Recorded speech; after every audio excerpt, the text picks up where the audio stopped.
Hi, I'm Melanie Eusebe, and thank you for joining me for YQA, Your Questions Answered, where I answer some of the most pressing, common questions that come across my desk to help you level up your mindset in both your business and in your career so that you can live your healthiest and wealthiest life.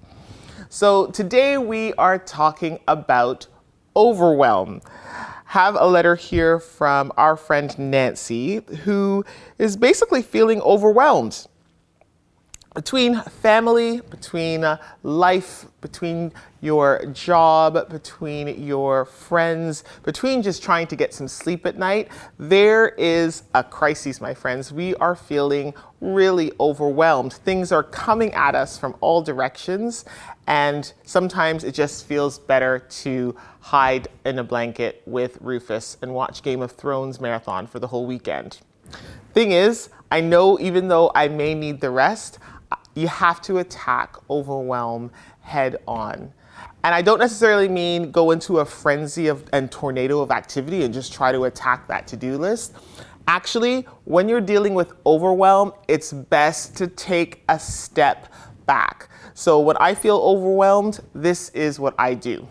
Number one, I do my daily pages. What are those? So a few years ago, I had the privilege to meet an author, Julia Cameron. She wrote the book, The Artist's Way. And in this book, she advocates that we should all start our days with doing these daily pages. So it's 3 pages of just writing what is on your mind. I'm talking just pure brain vomit. Rah, rah, rah, rah, rah. It could be a to-do list. It could be a letter to your inner child. It could be a letter to the superintendent because you have to pay your rent. It could be anything, but if it's on your mind, then just put it out there and put it on a piece of paper. She says, and what I've found when I've practiced it, is that when you write these things down, when you get it all out there, then you are freeing up your mind to be creative and to be innovative, and you're not focused on remembering something, or you're not focused on dealing with stuff that perhaps, it's just better to have it on a big piece of paper. So personally, professionally, I would say do the Artist's Way and those 3 pages. They will change your life and help you focus on the right things and not feel so overwhelmed. Number 2, once you've written that huge to-do list down, that everything that's on your mind down on a piece of paper, it gives you a chance, an opportunity to really work with it. So prioritize it, delegate it. Maybe that doesn't have to be done today. Maybe there are some things that you can do next week.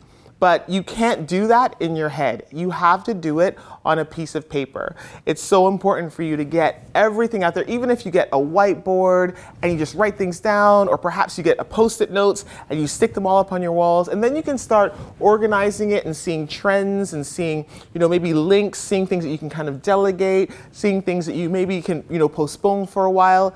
When you put it out there on a piece of paper, it helps so much, so you can actually contain it. And then the third thing I always do is that I choose one thing. So when I'm feeling overwhelmed and I'm like, that I choose one thing. If I do this one thing, then I'll feel better. And I start small.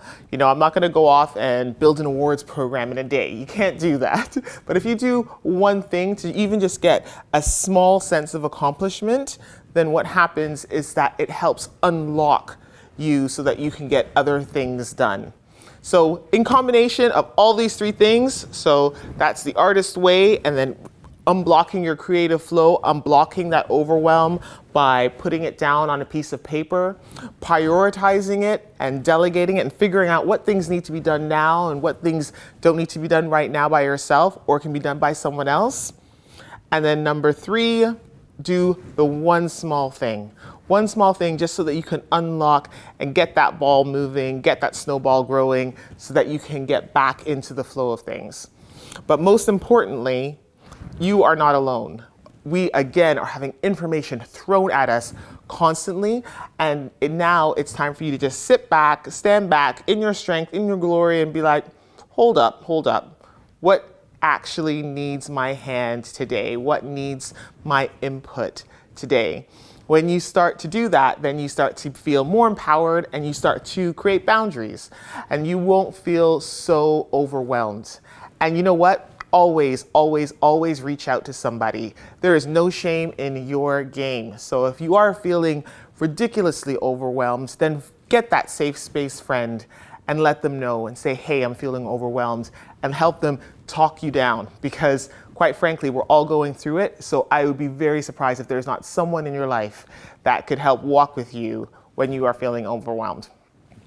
So if you guys like what you are seeing and you want to get a little more, then subscribe to my channel and be the first to know when the new videos come out. And always, the conversation always continues in the comments. So hop on over to MelanieEusebe.com, and while you're there, please make sure to sign up for my newsletter so you can get first dibs on the expert content, when we do Money Hack Mondays, events, giveaways, insights. It's all happening over there. Thank you for tuning in, and I'll see you next week.